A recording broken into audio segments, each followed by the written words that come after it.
नमस्कार, आदाब, सत श्री अकाल, जय भीम, जोहार। मेरा नाम है नवीन कुमार। दो लोगों ने मिलकर तय कर दिया कि देश के चुनाव की बागडोर कौन लोग संभालेंगे 2024 में।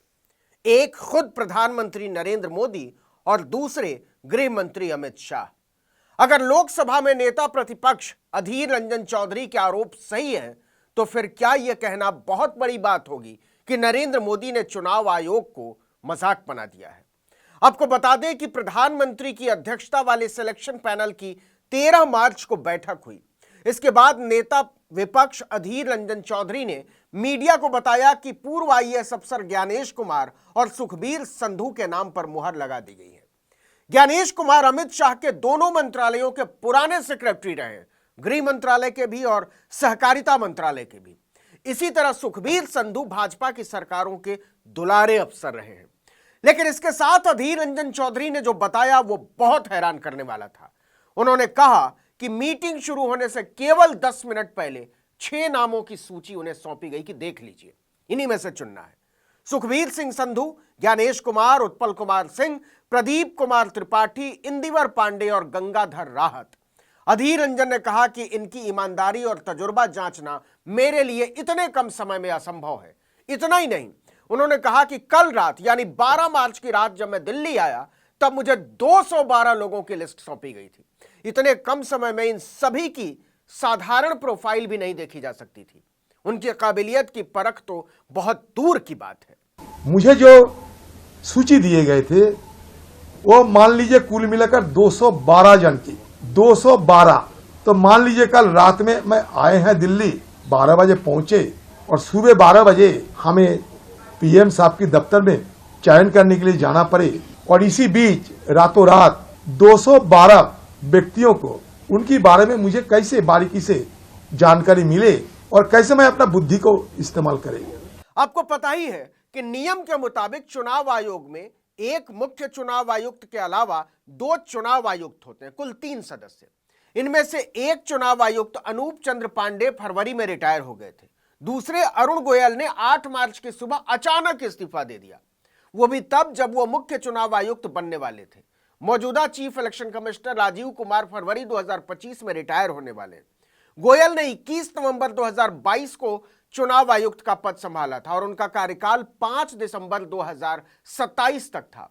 मतलब वो लगभग 3 साल तक मुख्य चुनाव आयुक्त रहे थे। ऐसे में उनके इस्तीफे ने सबको चौंका दिया। गजब तो यह हुआ कि उन्होंने 8 मार्च को इस्तीफा दिया और 9 मार्च को राष्ट्रपति द्रौपदी मुर्मू ने उसको स्वीकार भी कर लिया।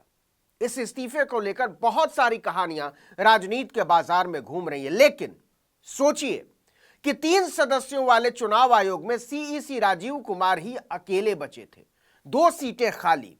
भारत के इतिहास में पहली बार था जब 2-2 चुनाव आयुक्तों की बहाली एक साथ की जानी चाहिए थी।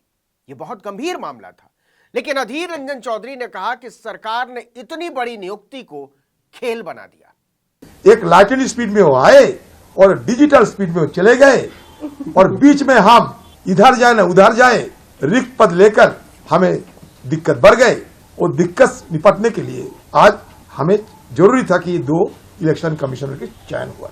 देखिए, न तो सरकार ने और न ही बीजेपी ने अभी तक अधीर रंजन चौधरी के किसी भी आरोप को गलत बताया है। ना तो इस बात का कि उन्हें प्रधानमंत्री की बैठक से केवल एक रात पहले 212 नामों की सूची सौंपी गई और ना ही इस बात का कि बैठक से केवल 10 मिनट पहले 6 नामों की सूची सौंपी गई। सवाल है कि क्या देश के चुनाव आयुक्तों की नियुक्ति कोई मजाक है? 10 मिनट छोड़िए, क्या 10 घंटे के नोटिस पर भी ऐसे 2 अधिकारियों की नियुक्ति की जानी चाहिए जिन पर देश के हर चुनाव की जिम्मेदारी सौंपी जानी है? यह सवाल इसलिए भी गंभीर है कि 3 सदस्यों की उच्च स्तरीय समिति में 2 सदस्य सरकार से ही होते हैं, एक तो खुद प्रधानमंत्री और दूसरा सरकार का ही मंत्री। और इन दोनों नियुक्तियों के मामले में वो दूसरे मंत्री हैं अमित शाह, विपक्ष से केवल एक सदस्य। मतलब यह चुनाव आयुक्तों की नियुक्ति की प्रक्रिया अपने आप में सरकार के कठपुतली की नियुक्ति की औपचारिकता भर कही जा सकती है। ऊपर से विपक्ष के इकलौते प्रतिनिधि को इन कठपुतलियों के नाम पर सोचने समझने का मौका भी न दिया जाए। आपको पता भी होगा कि कठपुतली चुनाव आयुक्तों की नियुक्ति के लिए सरकार ने सुप्रीम कोर्ट की संविधान पीठ के फैसले को पलट दिया था। 3 मार्च 2023 को सुप्रीम कोर्ट ने 378 पन्नों का ऐतिहासिक फैसला सुनाते हुए कहा था कि मुख्य चुनाव आयुक्त और चुनाव आयुक्तों की नियुक्ति एक पैनल करेगा। इस पैनल में प्रधानमंत्री, सुप्रीम कोर्ट के चीफ जस्टिस और लोकसभा के नेता प्रतिपक्ष या सबसे बड़े विपक्षी दल के नेता शामिल होंगे। यानी न तो विपक्ष का बहुमत और न ही सत्ता का। जस्टिस के.एम. Joseph, justice Ajay Rastogi, justice Aniruddha Bose, justice Rishikesh Roy और जस्टिस सी.टी. रवि कुमार की संविधान पीठ ने आनन फानन में चुनाव आयुक्त बनाए गए अरुण गोयल की नियुक्ति पर हैरानी जताई थी। जस्टिस जोसेफ ने अपने फैसले में लिखा था कि हम इस बात से थोड़े हैरान हैं कि अधिकारी ने 18 नवंबर को वीआरएस के लिए आवेदन कैसे किया था, अगर उन्हें नियुक्ति के प्रस्ताव के बारे में पता तक नहीं था।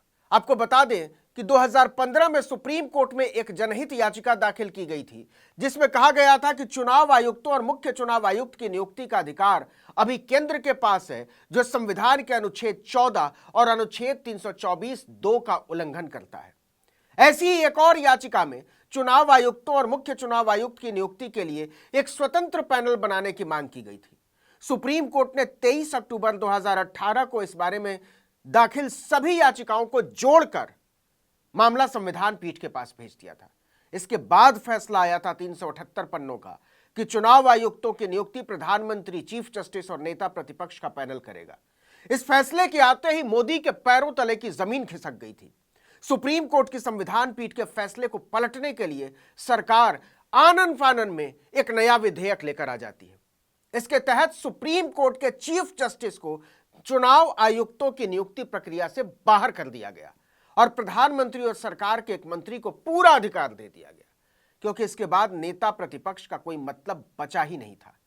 यह बिल 12 दिसंबर 2023 को राज्यसभा से पास कराया गया और 21 दिसंबर 2023 को लोकसभा से। राष्ट्रपति ने भी इसे फौरन मंजूरी दे दी। उस समय भी विपक्ष और न्यायपालिका के एक तबके ने सरकार की नीयत पर तीखे सवाल खड़े किए थे कि आपको चीफ जस्टिस पर भरोसा क्यों नहीं है, और इन सवालों के साथ आशंका जाहिर की गई थी कि चुनाव आयुक्तों की नियुक्तियां मजाक बनकर रह जाएंगी। अधीर रंजन चौधरी ने कहा है कि वह आशंका सच साबित हो गई। उन्होंने कहा कि यह तो होना ही था, यह बस औपचारिकता थी।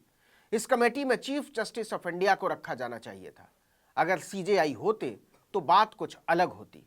अधीर रंजन चौधरी सिर्फ अपना विरोध दर्ज करके बैठक से बाहर निकल गए। उन्होंने कहा कि मैं इस पूरी प्रक्रिया का विरोध करता हूं। अरुण गोयल के इस्तीफे के बाद कांग्रेस अध्यक्ष ने कहा था कि हमने स्वतंत्र संस्थाओं का खत्म किया जाना नहीं रोका तो लोकतंत्र पर तानाशाही कब्जा कर लेगी। मल्लिकार्जुन खड़गे के शब्द थे। राज्यसभा सांसद कपिल सिब्बल ने भी आशंका जाहिर की थी कि भाजपा चुनाव आयोग को अपने लोगों से भर देगी, जैसा कि उन्होंने पहले भी किया है। अब चुनाव शेड्यूल, फेज और सभी पहलुओं को भाजपा के हिसाब से बनाया जाएगा, सिब्बल ने कहा था। जरा सोच कर देखिए, क्या वही तो नहीं हो रहा जिसकी आशंका जाहिर की गई थी? और अगर ऐसा है तो क्या देश की चुनावी प्रक्रिया शंकाओं से परे हो सकती है? इस वीडियो में इतना ही। आर्टिकल 19 इंडिया को सब्सक्राइब कीजिए। हमारा ट्विटर हैंडल है article19_India और मेरा ट्विटर हैंडल नवीन जर्नलिस्ट। नमस्कार।